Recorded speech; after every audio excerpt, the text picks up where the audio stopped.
I think that there's this big dissociation between the behavior and then this outcome, especially from the cross-sectional data. So one of our questions is that the problem is people will often share this and they go, look, being strong is associated with better health.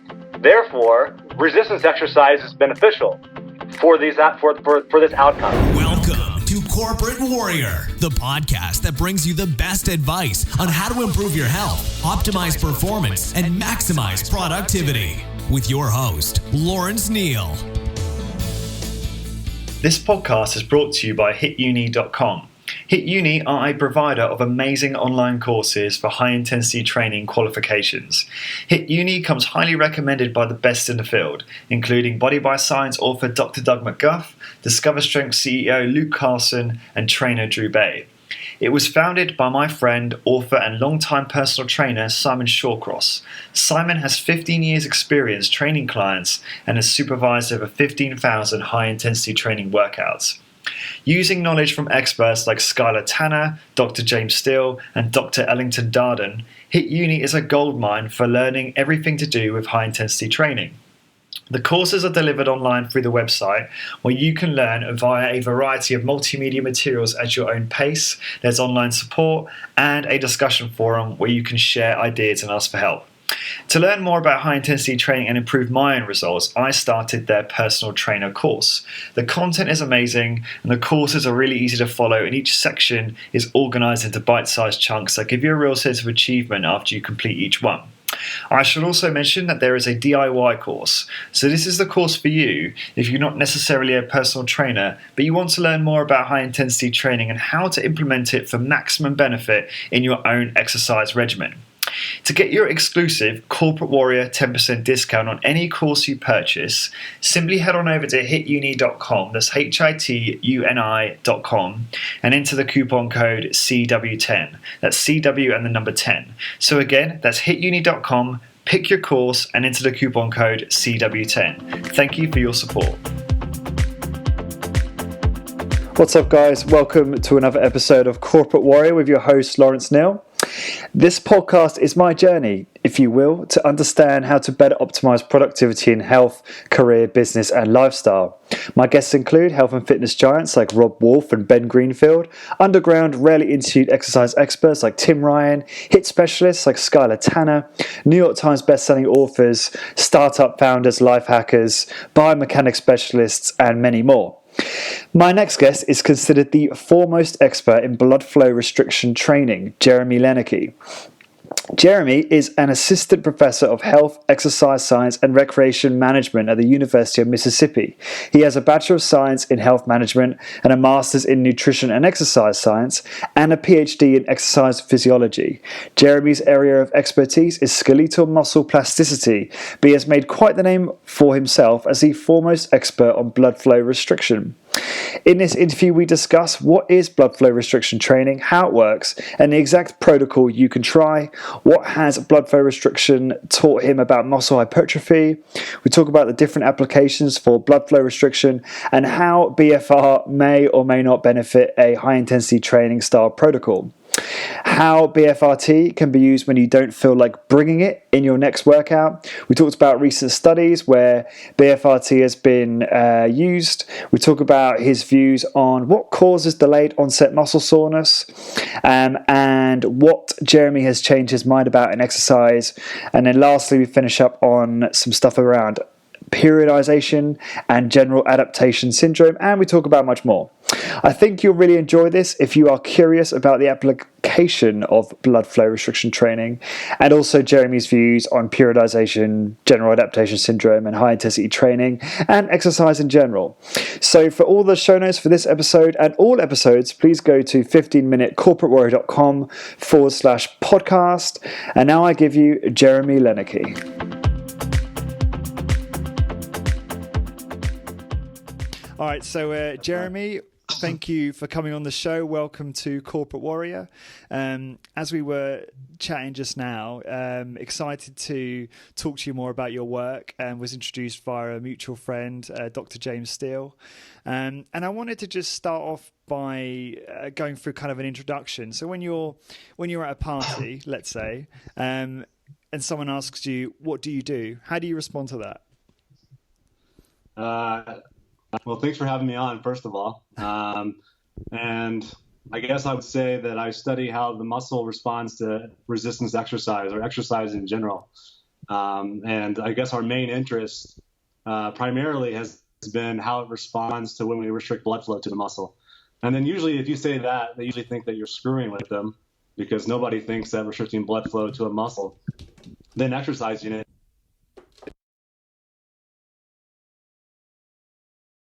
it's actually a really good thing to bring up at a party. It's a great conversation starter. Good stuff. Okay, so just to elaborate on that, can you just give us a bit of information in terms of your background and your current position?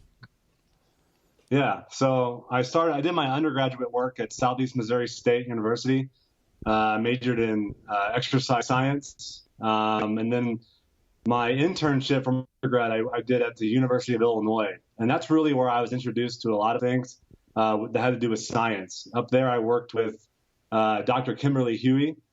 She was there at the time. I was helping her in her muscle physiology lab. We were doing some animal research.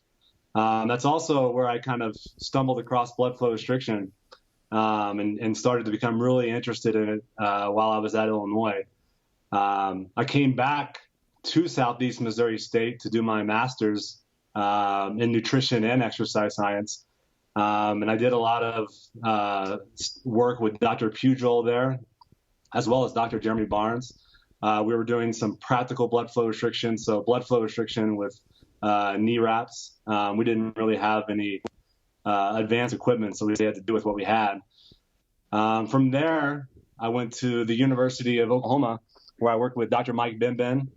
Also came across and started working with Dr. Takashi Abe as well. But at Oklahoma, my degree was in exercise physiology. And there we did a lot of the methodological work on blood flow restriction and how that, a lot of how to set the pressure and to base the pressure on, etc.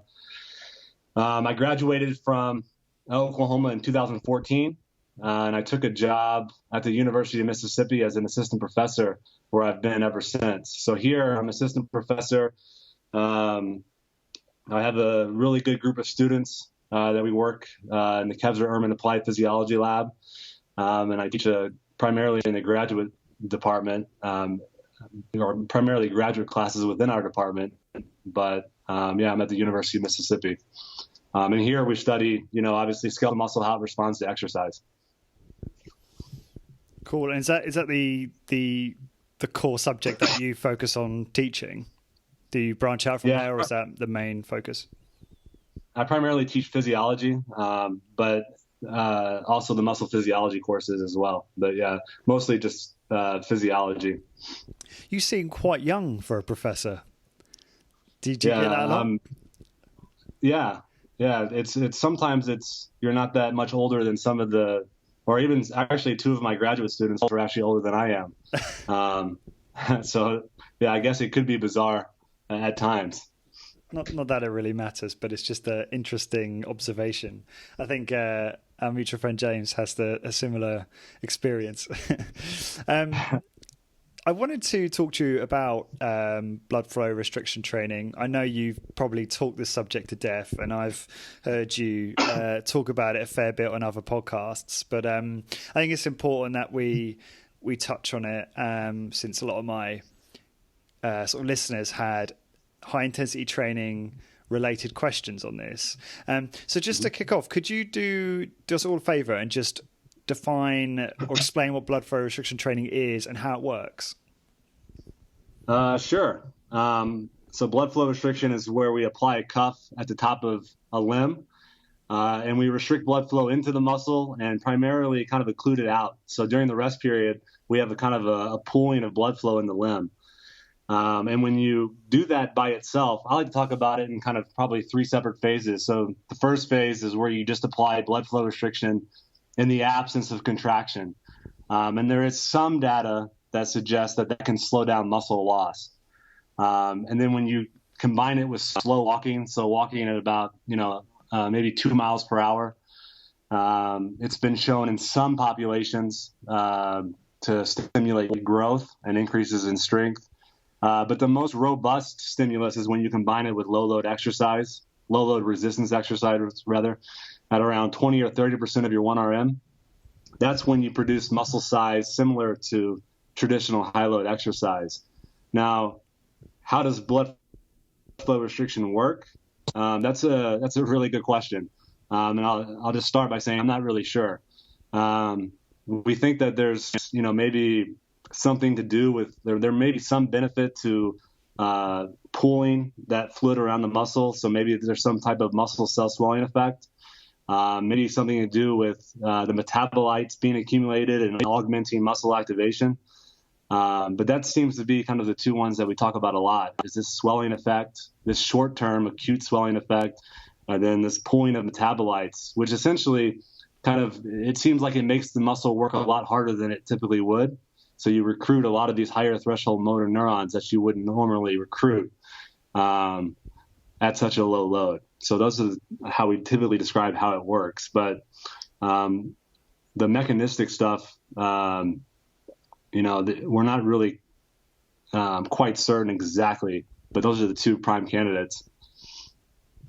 Cool.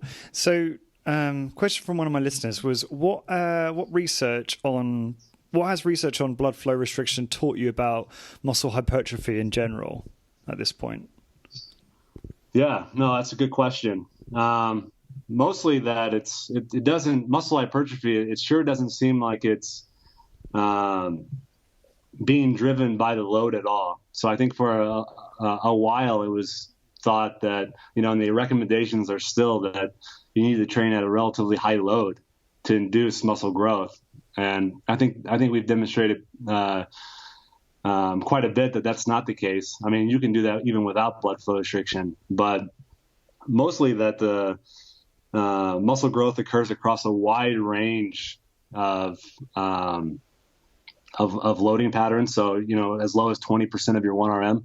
And I think it's also kind of led us to start questioning the relationship between the change in muscle size as well as the change in strength, because quite often muscle hypertrophy is usually the same as high load exercise, but sometimes strength, depending on how it's measured, is usually a little bit less than traditional exercise.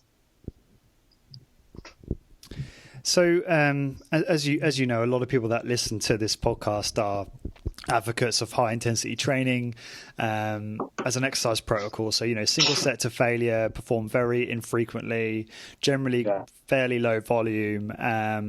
So you may be working out once or twice a week, that type of thing, to muscular failure, and generally with one set. Now, in that context, if one is training to failure or thereabouts, is there potentially an internal occlusion effect in terms of restricting the blood vessels, if I've got that correct if I'm wrong? And would that make something like blood flow restriction training redundant in that model, or would it actually enhance it? What's your view on that? Yeah, I don't know that I think that I don't know that it would enhance it. I think it would just be a different way to get to the similar outcome. So I do think that, for example, if you do 30% of your 1RM, even without blood flow restriction, and you reach failure, you can stimulate similar growth as you would with blood flow restriction or as you would with high load exercise. So I do think that does tell us something about the contraction itself is impeding blood flow enough to cause failure. So yeah, I do think that, if someone didn't want to do blood flow restriction, certainly you could do a single set with high load exercise and probably get the similar response. I think that the benefit of applying blood flow restriction compared to low load exercise without it, if we're just talking about going to failure, is that typically you can do it with a lot less volume.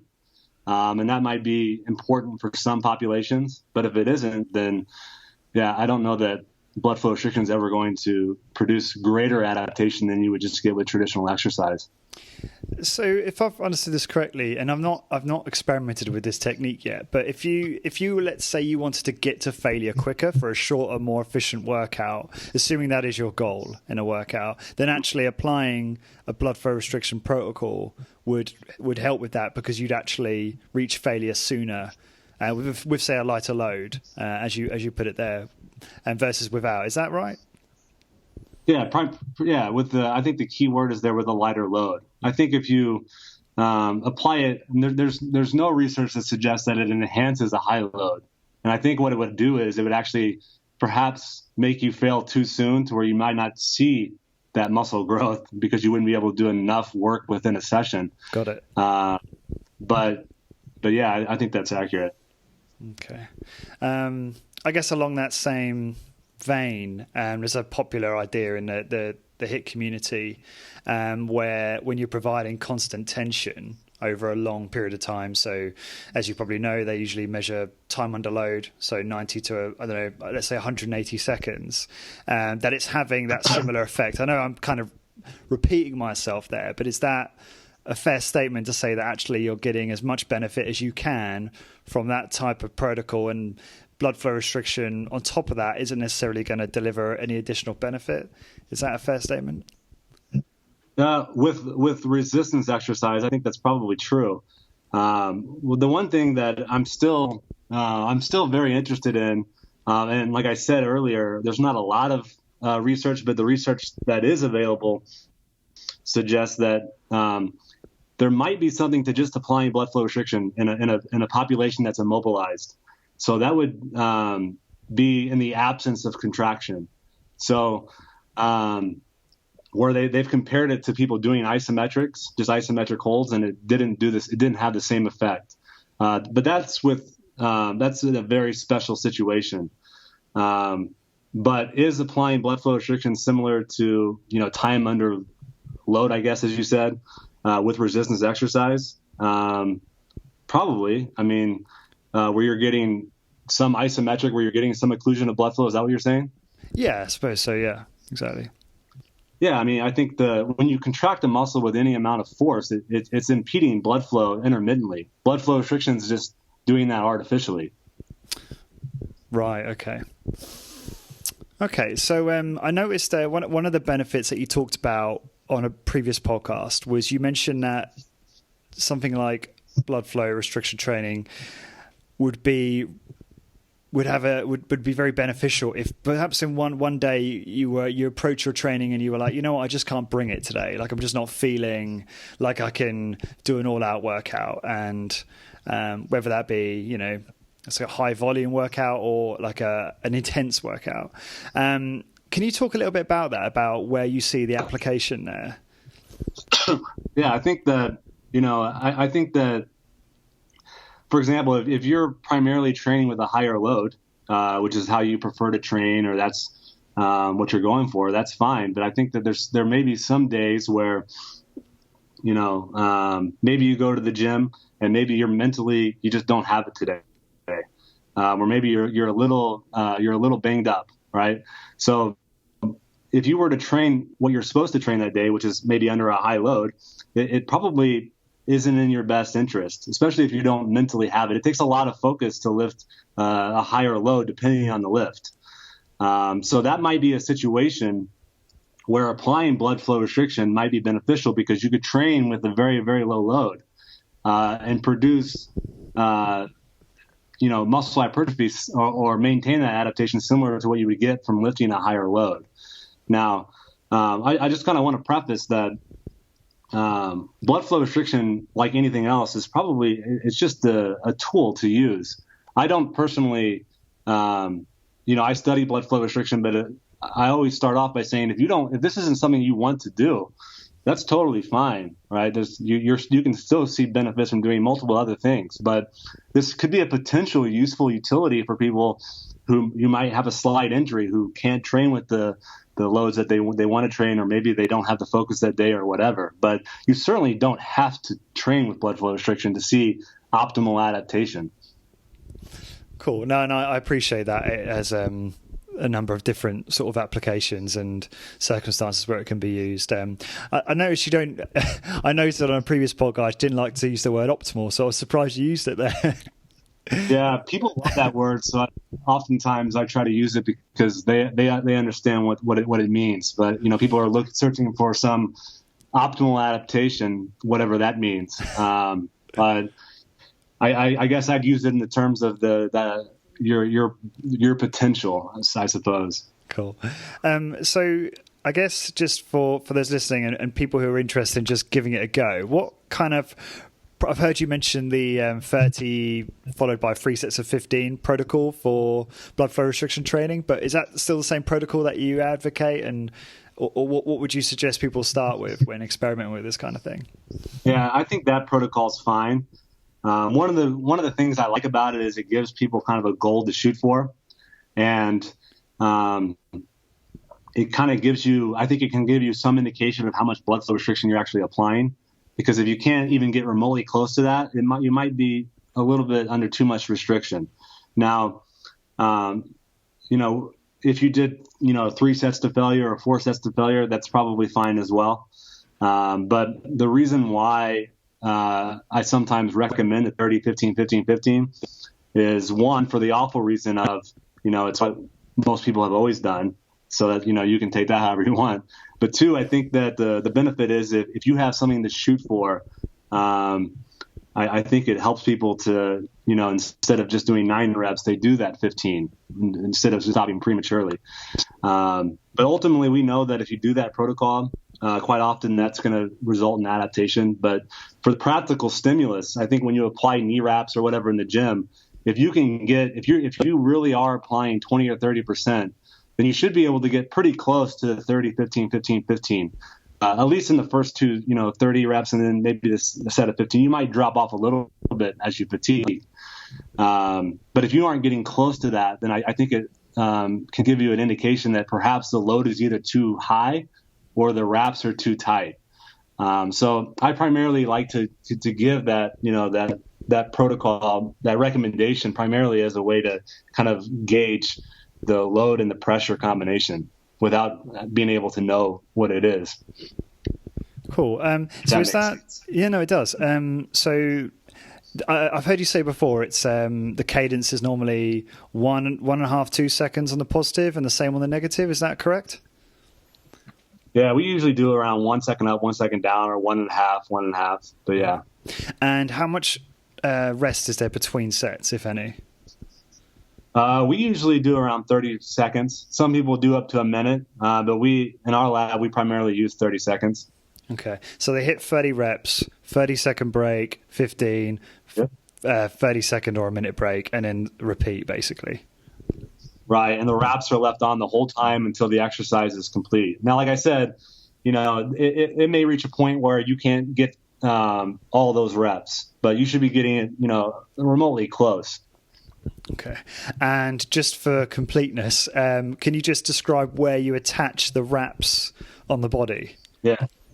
So the only place that they would go is at the very top of the leg or the very top of the arm. So it would cover your bicep, not at the top of your arm over your shoulder. So at the top of your arm, like a blood pressure cuff, essentially. Only for the upper body, I'd recommend more of a narrow one for a variety of reasons. But we recommend that you don't, some people when they do calf raises, they do, the calves, they put it above their knee. The only reason why I don't recommend that, it's not to say that it wouldn't be effective. I view it as more of a safety concern because the pressure the amount of pressure that you apply, or the amount of pressure that's actually transmitted is to some degree dependent upon the size of your limb. So if you apply it pretty tight around the right above the knee, you're probably going to reach arterial occlusion, meaning you don't have blood flow actually going in, which is what we actually want. So I just recommend putting it at the top of the leg, and we've shown that that's been pretty beneficial in a variety of exercises. Cool. And I'll get some pictures that will illustrate that on the show notes for people. It's easier to understand. But no, well explained. Okay, cool. So thank you for going through some of that. I just wanted to move on to some other questions, still in obviously resistance training sort of area. You co-published a study that was concerned with the notion that a change in strength with training may have very little to do with increased muscle mass. Right. I'm assuming you probably remember the study, although I know you've done a lot of work.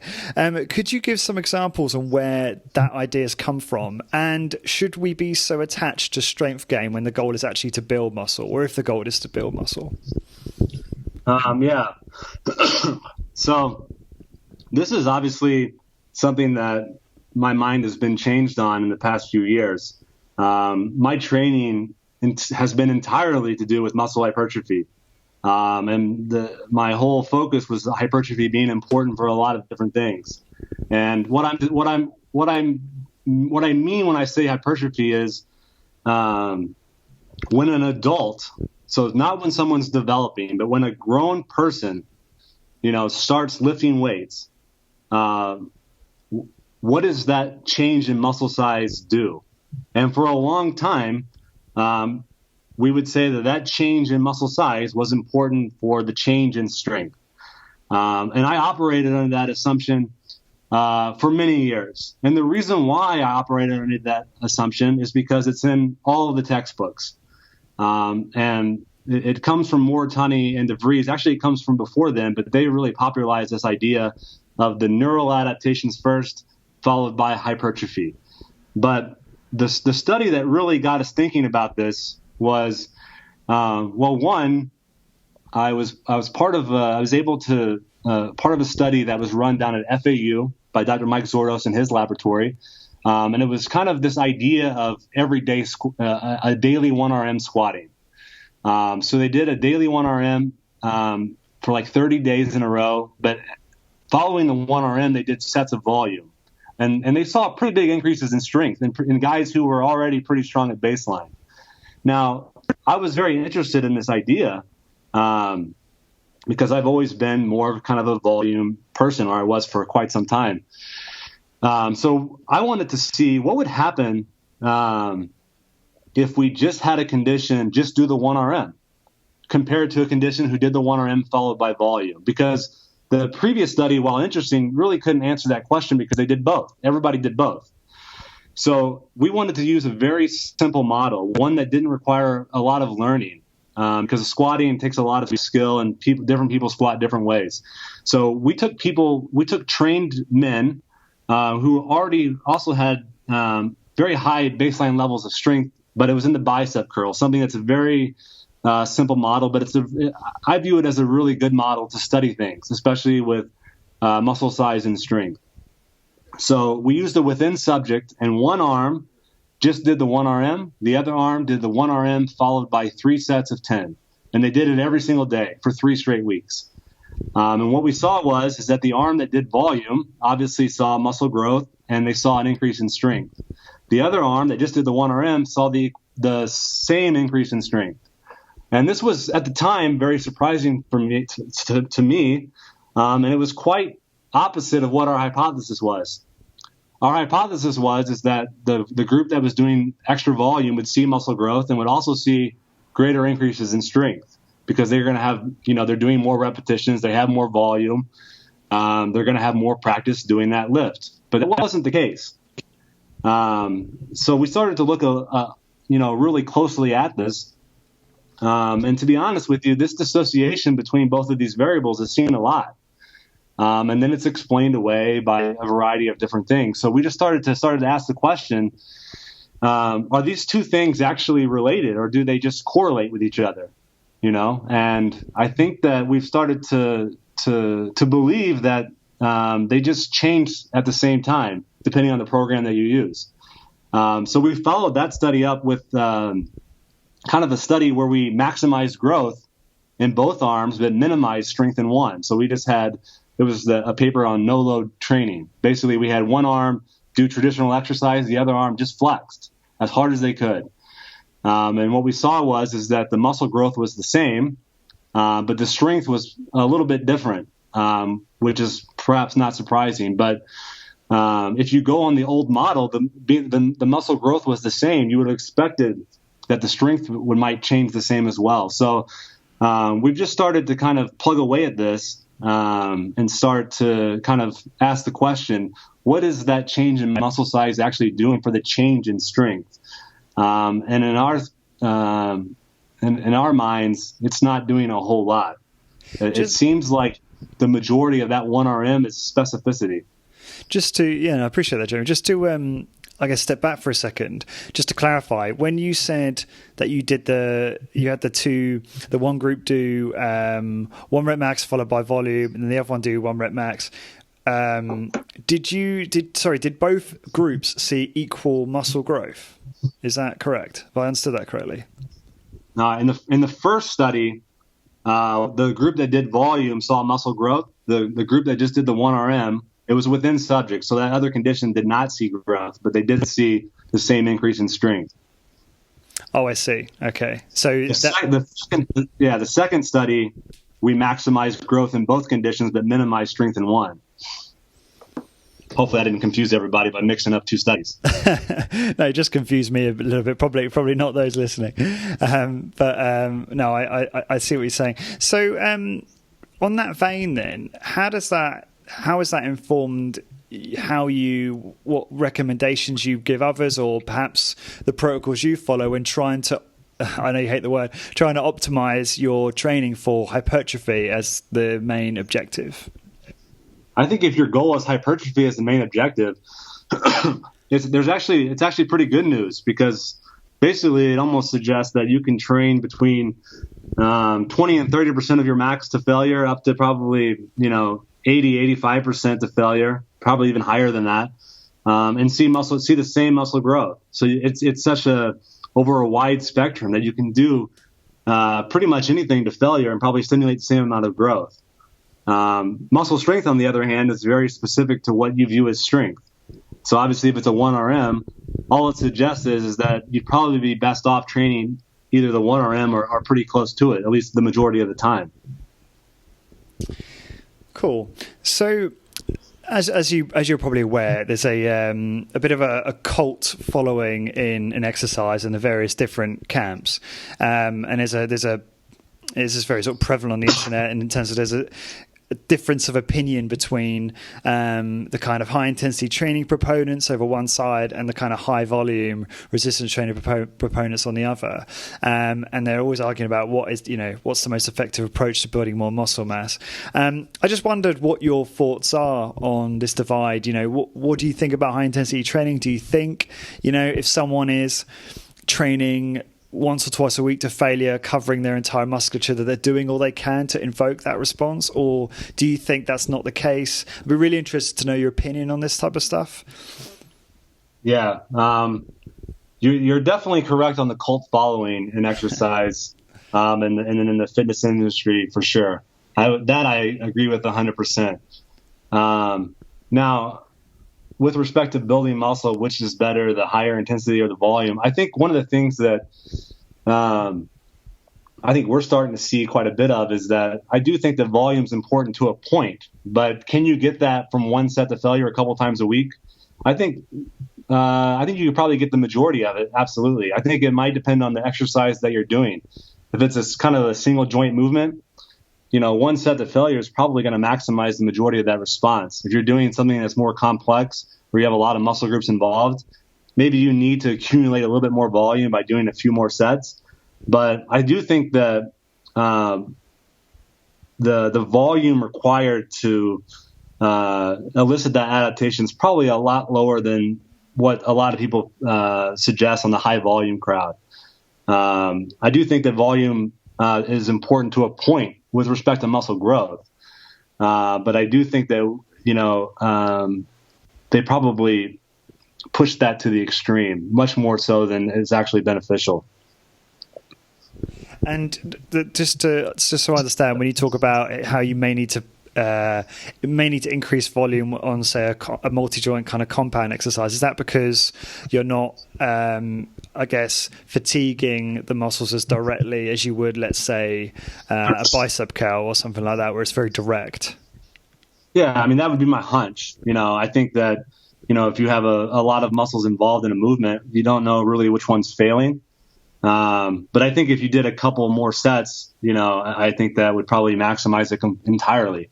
It may even do it with one, but I would just, it wouldn't surprise me on a movement that required a little bit more muscle mass that maybe you need a little bit more volume just to accumulate enough in all those muscle groups. But something like a knee extension or a bicep curl, yeah, I would guess that the majority of that's probably coming from one set. What would you say, and this is a question from James, actually, James Steele. What would you say, and he also caveats this by saying that this is not for his own, because he already knows the answer, apparently. But he said, what would you say has been the biggest thing you've changed your stance on regarding resistance training science in the past few years? Yeah, I think it's got to be the change in muscle size. That's got to be it, because that's the thing that I was trained on. That's the things that I've studied for the past decade, is how to get a muscle bigger, under the idea that getting that muscle bigger was important for getting stronger. So that's definitely been what I've changed my mind on. I've changed my mind on probably more things than that. That's probably the big one. He also mentioned you've been knocking down many sacred cows. You've already mentioned one of them there, which is obviously pretty profound. Is there any others that come to mind, or is that the key? Those are the key ones. I think that he's probably referring to some of our kind of reanalysis of the periodization literature. Yeah, I was going to come to that. Sure, go on. Sorry. That would be my guess. I was never I never really pushed periodization to begin with, but I always thought that it probably was important on some level. And I think that it might very well be important for athletes who have to deal with both practice and training and competition. But for those who are just interested in gaining muscle mass and gaining strength, I don't see how it plays a role at all, to be honest, as being this key thing that everybody talks about it as. We looked at a lot of that literature, and it seems like the superiority of periodization is almost always explained by specificity with respect to strength. There's very little data that suggests that any model is more important for muscle size, but the strength change, if there is an enhancement, it's almost I think it's every time we've looked except for one single time point, it's explained by specificity.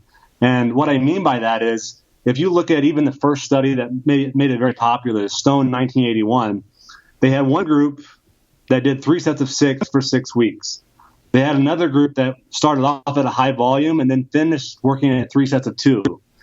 So if you start someone, or you have one group that's only training at 3 sets of 6, and you have another group that's working up to at a higher load at 3 sets of 2, and then you test them on who can do a 1RM the best, it would make sense that the group that's training near the 1RM would do better than a group that's training 6 to 8 reps. So that's what I'm talking about when I think the specificity explains it. Right. And then we look at the periodization literature. It's primarily centered around this idea of the general adaptation syndrome, which I don't think makes any sense for lifting weights. But that's my opinion. Well, just on that, but just before I ask you another question on that, how do you define periodization training, just for context? I think if you're in the literature, that's going to be compared to a group that's just doing a group that's doing progressive 3 sets of 6 versus the periodization group, which is modifying things throughout. So maybe they start off at higher volume, and then every 2 or 3 weeks they change something. I guess the linear the volume would drop and the intensity would climb, whereas the other group is just doing straight sets of 3 sets of 6 or 3 sets of 8 or whatever. Got it. Would they also? And then DUP. Sorry, I interrupted you there. No, go ahead. No, I was just going to ask you, could that periodization always also include modifying exercises as well as protocol, like sets and reps and things like that? Yeah, I mean, I guess it could. I mean, you don't typically see that in the literature because we don't have studies that last longer than 12 weeks typically. But yeah, I guess you could define it, which is how they do it. They define it just about however they want. But in the literature, it's the volume change and the intensity changing.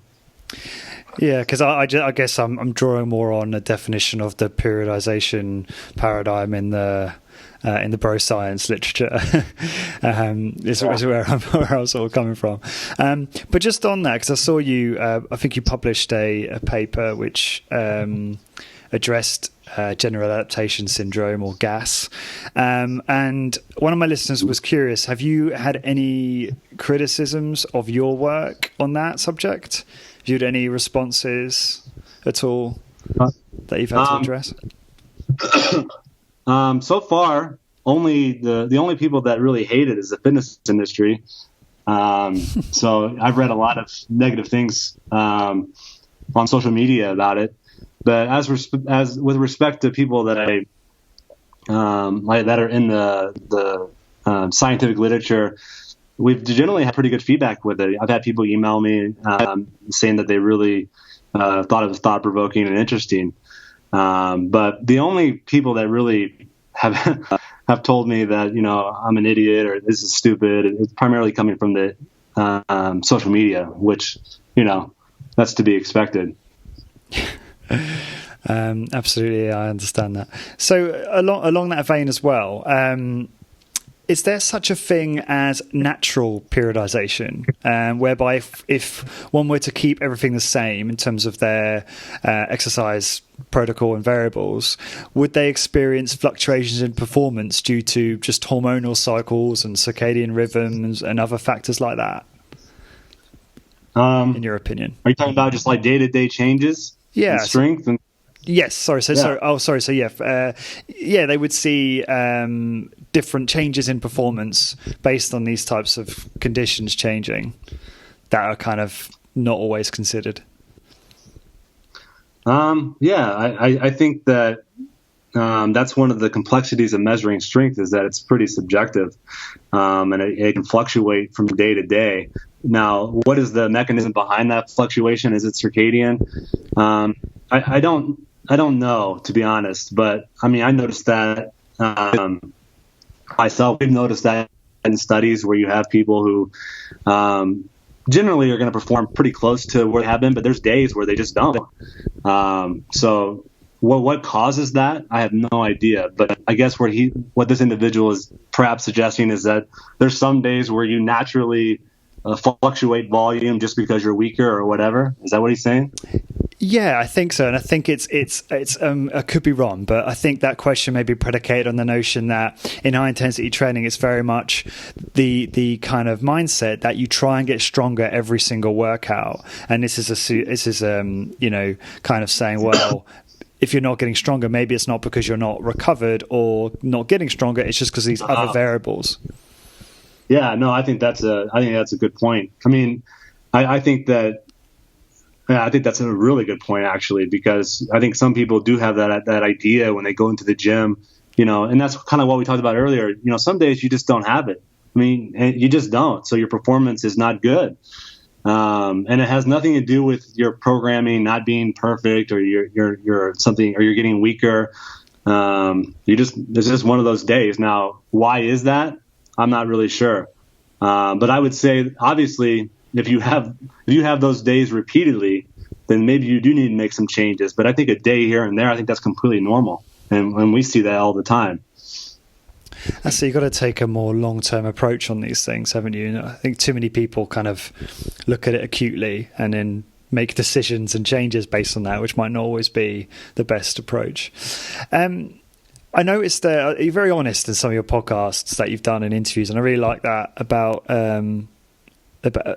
you. And on one podcast in particular, you mentioned that you didn't know the cause for delayed onset muscle soreness. Now, this might have been a while ago, so I'm not sure if you've since performed any research or I guess found out more about that. But it surprised me because one of those things where I thought to myself, we understand why DOMs, what causes DOMs. So is that still the case? Is that still something that the scientists can't really answer at this stage? I mean, not to my knowledge. I mean, maybe somebody has. I certainly haven't. I think what they're going to say is that there's a lot of people, or there's a lot of ideas that it's these small micro tears in the muscle, and maybe that's true. But I haven't seen that. I think that's just a suggestion. So yeah, no, I don't know what it causes DOMs. I mean, we see DOMs with blood flow restriction, and oftentimes we don't see anything going on at the fiber level with any of these. When you do high load exercise, you can really damage the muscle fiber itself, and that is to some degree sometimes associated with DOMs. But we don't really see that big destruction of the muscle fiber, but we still see soreness. So why? That's fascinating. I have no idea. So there could be zero muscle tear and still soreness as a result. Well, I mean, maybe it's just that it's so small you can't detect it. But yeah, I'm not convinced that that's always the case. Maybe it is. Maybe it explains it some of the time, but I haven't seen anything that directly suggests that. Maybe I'm just missed it. But yeah, I don't think that actually exists. It's just interesting. It's one of those kind of prevalent assumptions that you hear all the time. But I just heard you say that. I think it's the same thing with the muscle size and strength thing. I think it's just something that is correlated sometimes. So it's just assumed that it plays a role. So, Jeremy, I know you've got sort of keen background in bodybuilding and powerlifting and that kind of thing. So what's your training look like at the moment for you? And are you training for anything in particular? Be really interested to know what your training and diet protocol is at the moment. Yeah, no, I don't train for anything in particular anymore, other than try to get a big deadlift. That's pretty much my primary goal. Diet. My diet really is. I pretty much eat the same thing every day, except for when I go out to eat or something like that. I'm pretty methodical in that. I've had the same diet for probably a decade, which people remind me of all the time. But my training is anymore. It's very little, to be honest. I do a kind of an upper body circuit a couple times a week, and then I deadlift. I work up to a heavy deadlift twice a week. So I just do singles for the most part, and just kind of playing on the idea of specificity. And to be honest with you, outside of a little bit of cardio, that's basically all I do. I'm lucky that the school gym is above our lab. So, we work a lot of long hours. So periodically we can just kind of duck up in the lab or duck up into the gym, get a quick workout, come back down and collect more data. But my training is very short, and I'm not in there for hours at all. So the only thing that to be honest, I take seriously is just the deadlift. And that really kind of came from some of these ideas of the specificity and just practicing the test. Right, so that is that driving that obsession with the deadlift, then, that to see how you can improve your 1 rep max through specificity and through sort of modifying your training in that way. Is that? Well, yeah, I think that my friend kind of said it to me a few years ago, kind of tongue in cheek. He was like, "Why don't you just become a deadlift specialist?" Because I was having a lot of problems with my knees and and I just didn't like the squat anyway. Even when I was healthy, I would do the squat because I competed in powerlifting for a little bit, but I hated the squat, and I got a banged up elbow, so the bench wasn't ever good for me either. So he's like, "Why don't you just deadlift?" So I would do that, but I would do kind of this higher sets of volume, and I would always get hurt. And not to say that you can't get hurt doing what I do either. I mean, training just predisposes you for getting hurt at times. But I really started to ask the question, what do I want to be good at? I want to be good at doing the deadlift one time. So why don't I just start practicing that? So that's what I did. And, my previous best before this had been about 540. So I just started kind of practicing the test, and then I got up to around 540, and I hit 540 pretty easily. So I started to think that, maybe there's something to this. But to be honest, I thought that it would work up until about 540. Then I thought it would plateau. But then I hit 550. Then I hit 560. Then I hit 585. Then I hit 600. Then I hit 610. So I was like, wow, there's something to this. And that's really where I 610's the most I've gotten doing this. But what exactly were you doing? Like, what does a protocol look like in detail? Yeah, so I walk up the steps to the gym. I load the bar. I do 135 like 5 times. I do it as slow as possible, which is different than how a lot of people do it. I don't know if it makes any difference, but the way I look at it is when I get to 600, it's going to be pretty heavy. It's going to move slow. So I just turn everything into moving slow. Some people might not like that. Maybe it doesn't make any sense, but that's what I do. Then I put 225 on there, and I do it 3 times. And then I do 405 one time, 495 one time. And then I typically see how I feel. If I don't feel very good, I'll do 545, and then I just go home. If I feel pretty good, I'll do 545, and then maybe 585 or 600 or whatever. But I only do 1 rep. Anything over 225 is only done 1 time. And it's mostly because I think that doing it 2 times is completely different than the 1RM. I think it's a completely different setup. I think the mindset's different. I think the practice of the movement is different. So the idea is, that just training near that is probably the best case scenario for increasing the 1RM. It doesn't mean that you have to do a legit 1RM every single day, but I would practice it as a single, no matter what you're going to do. But I think the concept is training at or near the 1RM is probably the best case scenario for increasing the 1RM. Cool. Question from listener and a former guest. Do you think that a competing powerlifter would be at increased risk of injury training 1RM all year? I don't think so. I mean, I think it would really depend on what else you're doing. Now, I think that, again, I think you have to really, and I think that, auto-regulation is a big thing now, but I think that your body auto-regulates itself. I think if you don't have it today, I think you have a pretty good idea of that. So for me, I just gauge it. How do I feel at 500 pounds? If I don't feel very good, then I'm smart and I back off. And if I feel good, then I go for it. But I think that, I do think that if you weren't smart with it and you were doing 1RMs every day, that probably would increase your risk, especially if you're doing sets of volume afterwards. But all I'm suggesting is a couple times a week probably is going to maximize the response for the majority of people. But I just don't see how it would increase the risk over just what people are already doing, which is massive amounts of volume. You mentioned earlier about the upper body circuit that you do is that once or a couple of times a week? Could you go into detail on that? I'd be interested to know, again, the protocol on that as well.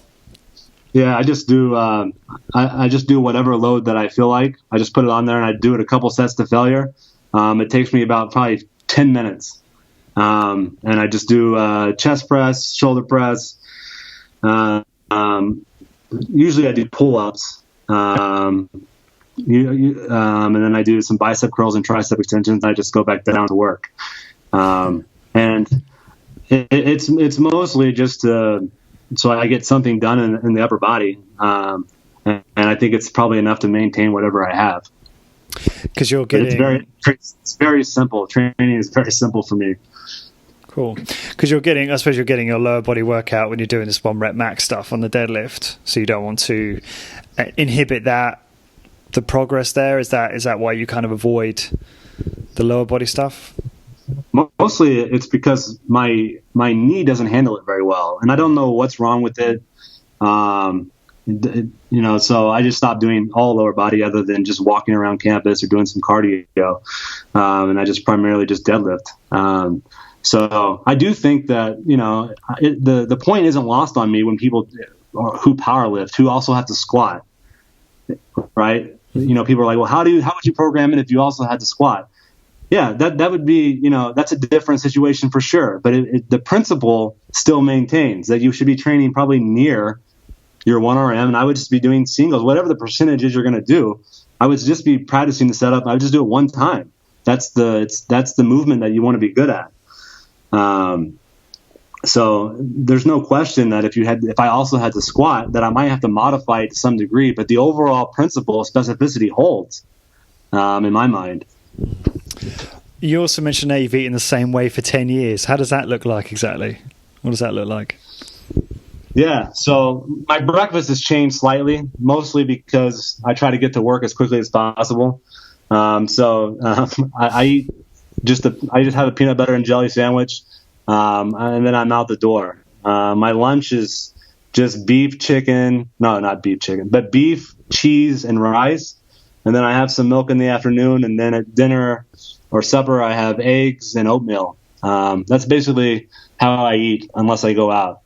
So it's pretty boring, but pretty consistent. So you'll go home and have eggs and oatmeal like every night that you don't go out? Yeah, it's amazing. Sometimes I mix in some scotch. It just really depends on how I'm feeling. Interesting, cool. So I guess going back to the blood flow restriction training stuff and some of the recommendations that you've given today, how often do you personally practice blood flow restriction yourself, if at all? Anymore, not much. If I was really probably pretty hurt, I probably would try it again. I just, my workouts are so short. And it's not that I don't use blood flow restriction because I don't think it's beneficial or effective, but I just don't do it anymore. I used to, and I would use it to where I'd have a kind of a lighter day where I would do blood flow restriction, and then I'd do a heavier day. But anymore, I just do my upper body circuit and deadlift, and that's about it. Okay. So just going on to some sort of bonus questions, which I've been keen to ask you, and I think you probably answered this one already, but I'm going to ask you it again, and if you've got more to add to it, great. If not, it doesn't matter. But what in health, fitness, or nutrition have you changed your mind about in the last year? The muscle size and strength thing, definitely, and I want to be very clear because people keep misrepresenting this all the time. What I'm referring to is the exercise-induced change in muscle size and the exercise-induced change in strength, right? That's the point that I'm making. Does the exercise-induced change in muscle size, does that result in an exercise-induced change in strength? And the answer is it doesn't seem to. So that's what I've changed my mind on, probably more than anything else. Tell me something that's true that almost nobody agrees with you on, and you can't use the one you just said. Well, that would be a good one. Let me see. What do I think is true that no one else agrees with me on? Let's see. Pretty much everything that I say, it seems like the fitness industry disagrees with me on. I would say, let me think. I mean, there's so many. Probably the periodization thing. I think the periodization is explained by specificity for the most part, and that doesn't seem to be very popular with many people. So actually, it's a good point. Time you raised that, because I just want to explain that for the audience and correct me if I get this wrong. So when you say it's explained by specificity, you're basically saying that when people suggest that periodization improves performance, it's only because the person's getting better at said activity. They're not actually getting stronger. They're not actually increasing absolute strength. Is that? No, I mean, the point is that I'll use an even extreme example. So like blood flow restriction sometimes produces a lower 1RM than high load exercise. Why is that? Well, you have one group that's training at 30% of their max, right? You have the other group training at 70% of their max. And then you test them on who can lift 100% of their max the best. Who do you think is going to be better at that? The group probably training closer to the max, right? So when you look at periodization versus non-periodization, and you look at the outcome, which they look at, which is 1RM strength, the group training that spends the longest amount of time training near the 1RM will probably oftentimes test better than the other group that's been training far away from the 1RM. Does that make sense? Yeah, got you. Okay. So I'll use another example that I use in class. If you have, if you have one group that only plays tennis for 6 weeks, where you have the other group that starts off playing tennis but then ends playing basketball, and then you test them on who can play basketball the best, who's going to test better? Probably the group that's been playing basketball. Yeah, it's kind of obvious when you put it in that analogy, when you say it like that.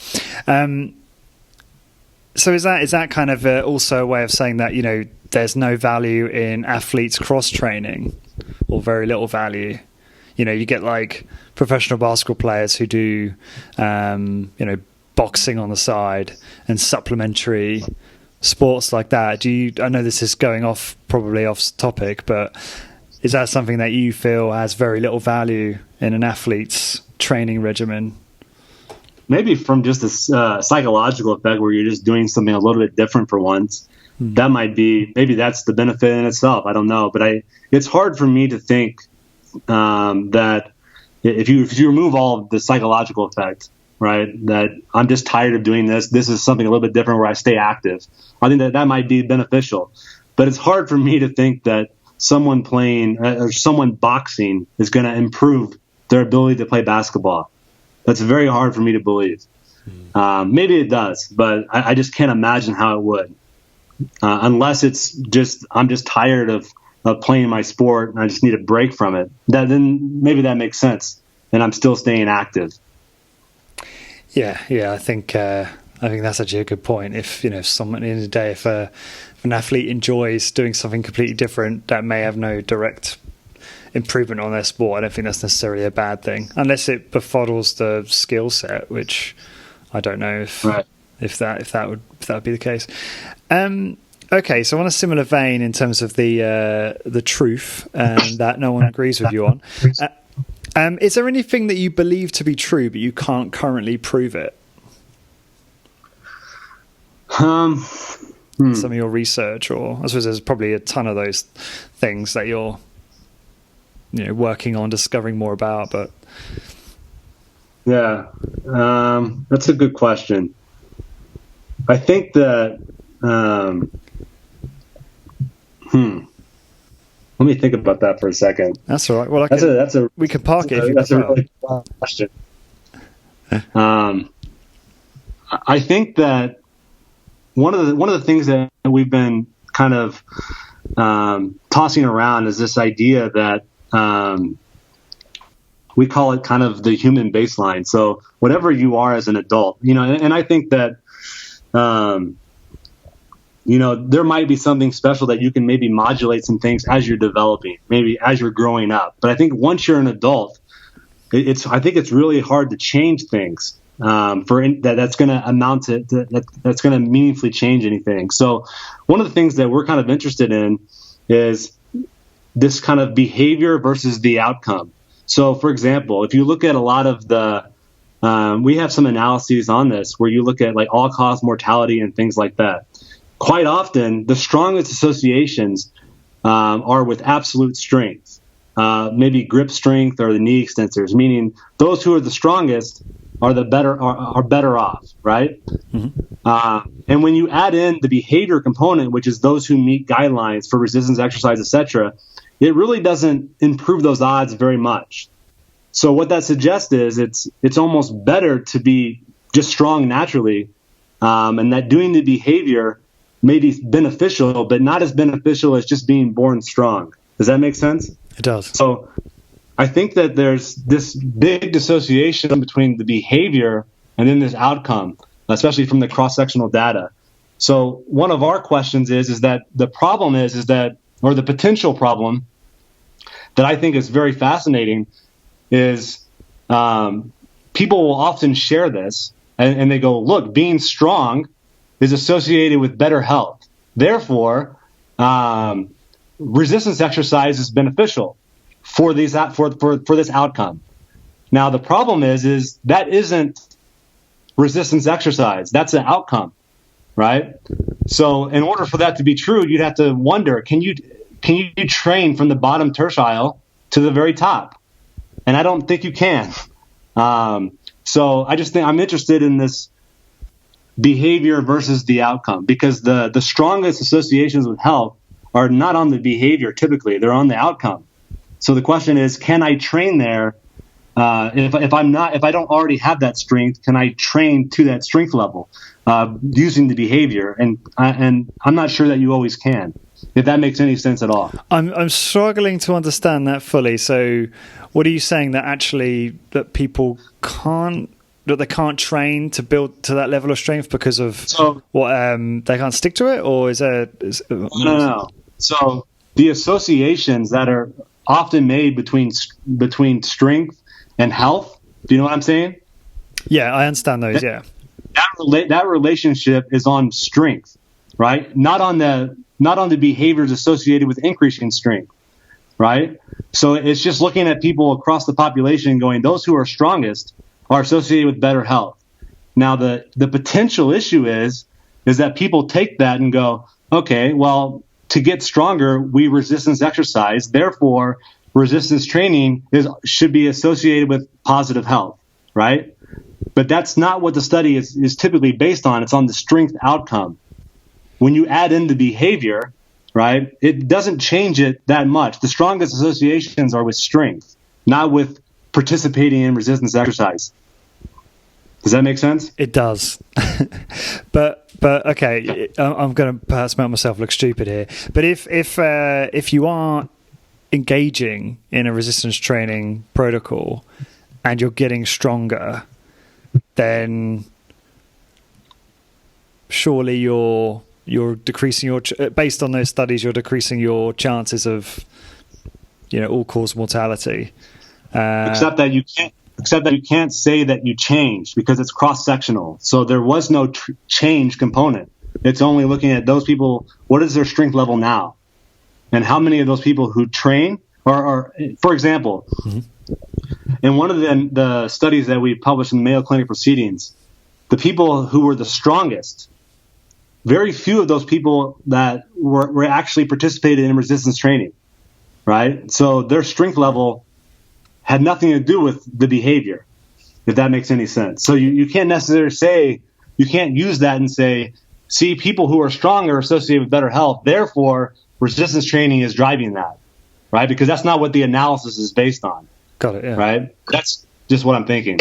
So what is that due to, just genetic predisposition? So they're just stronger naturally, and yeah, that would be my guess. I don't really know. Okay, cool. Which book do you gift or recommend the most in general? No, it doesn't have to be health and fitness. It could be any book that you've gifted or recommended the most. Yeah, I don't recommend any books. I recommend the literature, but I don't recommend books. What literature have you most recommended in the, I suppose, recent weeks or months? So I just think that looking at the original research. So this is probably a poor question for me, because I don't recommend people do anything. But I think that looking at the articles and MSSC, Journal of Applied Physiology, Sports Medicine, looking at those papers, that's where I recommend people get information if they're interested. Textbooks are fine, but I think the original research that those textbooks used is probably better. So maybe you can use the book and then go find the original sources. What advice do you have to people who, people that aren't in I suppose, in your profession, may struggle to find the time to read through entire studies and lean, I suppose, too much on the abstract. And I suppose, maybe I'm asking my own question here, there's no real way around that. You just have to read the study front to back. But have you picked up any tips or tricks to, I guess, consuming that type of literature really efficiently at all, or is there no shortcuts? Yeah, I think it's tough because not that people can't read. I mean, there's plenty of people who can read these papers, but I think unless you know these techniques, unless you know you have some idea of research design, it's very, very difficult to really pull a lot out of it. Now, sometimes if you want to get kind of for an average person, I think some of these review papers are written on a level to where maybe those could be very useful. But for people who aren't in the research, I think it's very difficult for them to read it and get anything out of it, other than what the author suggests, if that makes sense. So I think that maybe I think some of these authors who write review papers write it on a level to where it's very easy to understand for a lot of people, and myself included. Some of these molecular techniques, I mean, I'm very capable of reading, but there's a difference between, as Richard or I think it was Feynman said, there's a difference between knowing the name of something and knowing something. And I think that's important. I think there's a lot of people who read things who think they understand them, and that's not always the case. But some of these authors do make it very easy to understand on some level these complex issues. I think Troy Hornberger, some of his original work, it's very when you read his papers, it's complex molecular stuff, but he makes it as easy to understand as you possibly can. So maybe you might understand 10% of it, whereas before you might have not understood anything. But I don't even know if I'm making any sense now. But there you are. I think it's difficult unless you're trained, and I don't say that as as an arrogant comment. I think it's just a matter of fact. I think it's difficult to read it if you're not in that area. Yeah, I only just really discovered what p-values are, and that's a pretty significant, it's a pretty important thing to understand when you're reading some of this stuff. And yeah, you're absolutely right. It's like you almost need the training to understand, I suppose, the scientific method and the design of this sort of stuff. Is there any books you might recommend to help people on that path who are interested in, I guess, learning how to understand this stuff better? Or any resources, or is that something that I suppose you pick up through you've picked up through your I think undergraduate and stuff? I think if you can find a kind of a maybe just a basic physiology textbook, that's what I recommend people or read about, just basic physiology. So if you can find kind of an undergraduate physiology textbook, I think that would probably do a lot of wonders, to be honest. And that's basically how I teach every class, is out of a traditional physiology approach first, and then how it's affected by age or exercise or whatever. But I wouldn't recommend necessarily only an exercise physiology book if you wanted to read up on it. I would just a very basic kind of human physiology book, I think, would be useful for people who want to try to learn more about it. Do you remember any specific books that fit that description? Yeah, I think my favorite physiology book that's really pretty easy to understand is it's called Vander's Physiology. So Vander's Human Physiology textbook is really good, in my opinion. So that's the one that if you wanted to have a more of a physiology base that's kind of probably as easy to understand as you're going to have it, that'd probably be the one to get, in my opinion. Cool. Good stuff. I just wanted to finish on a sort of question that's been on my mind throughout this is, when you have conversations, so a lot of the people that listen to this podcast, which is an exploration of productivity and all things health, fitness, business and lifestyle. A lot of my listeners are really keen to, maybe they're hard gainers, right? And they're really keen to see, how can they build maximum muscle mass? What do you, when you have those, I'm sure you have those conversations with a large number of people, what are your general recommendations when it comes to, I guess, optimizing someone's response to training and building as much muscle as they can. Yeah, I think that. Yeah, I think that doing, I think if you do to be honest, and they're going to hate this answer, and then I'm going to get, I'm sure, plenty of people talking about it. But if you've trained, if you've been consistently training, for a year, not to say that you can't gain a little bit more, but you know what you are, and I think you have what you're primarily going to have, right? So, but to get to that point, I think if you can, if you're training kind of all the muscle groups, and you're doing a couple sets to failure on every one a couple times a week, I think that's probably going to take you to where you can go, to be honest. Now, maybe there's something to this frequency component, where maybe once you've done it a couple times, maybe you do it 3 times a week and then 4 times a week or whatever. Maybe there's something to that, and maybe you can squeeze out a little bit more. But I think that the majority of what you're going to get, you're going to know pretty quickly as an adult. And I think people will probably disagree with that, but that's kind of my opinion. I think that the majority of your gains happen, probably in the first 3 months or so. Not to say that you can't increase, but I think that the majority of it's going to happen pretty early. So maybe you can do something with frequency. If you haven't tried that, maybe that can help squeeze out a little bit more. But ultimately, I think it's important to understand that adaptation it's not infinite. You don't infinitely increase muscle size. And from an evolutionary perspective, I think that probably makes a lot of sense. So I think it's important to keep in mind that adaptation is finite. So at a certain point, I don't know that you're going to appreciably gain any much more, if that makes sense. It does, and I think that's fantastic advice for people who are trying to manage their own expectations. And you're right; it's not popular, but that's because it's met with opposition from people that are selling lies and are telling people that they can achieve something that they can't, not naturally anyway. Amen. Yeah. So, well, Jeremy, look, I'm going to let you go and prepare for your meeting. So for all of those listening, oh, actually, no, before I do that, what is the best way for people to find out more about you, Jeremy, and find out about your work and contact you and that kind of thing?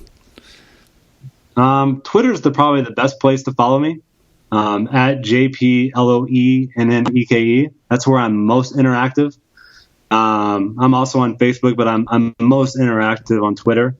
You can find our work if you search my name on PubMed. You can find out what we're working on recently, and I want to make sure that people realize that I'm very much part of a team.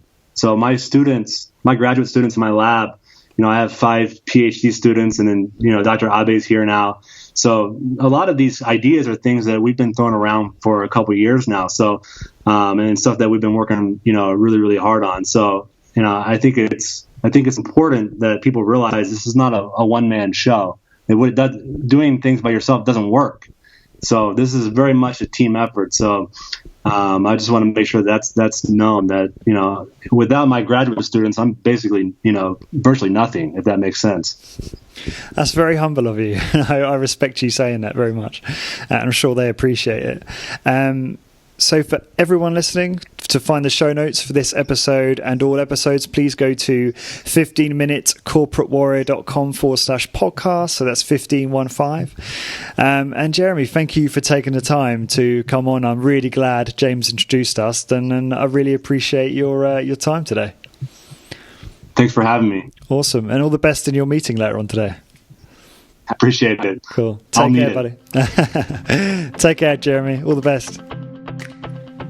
Before you head off, for a free ebook with 6 interview transcriptions with world-class performers on how to optimize productivity and health and fitness, and weekly updates from me on the latest podcasts and blog updates, head on over to 15minutecorporatewarrior.com/ebook.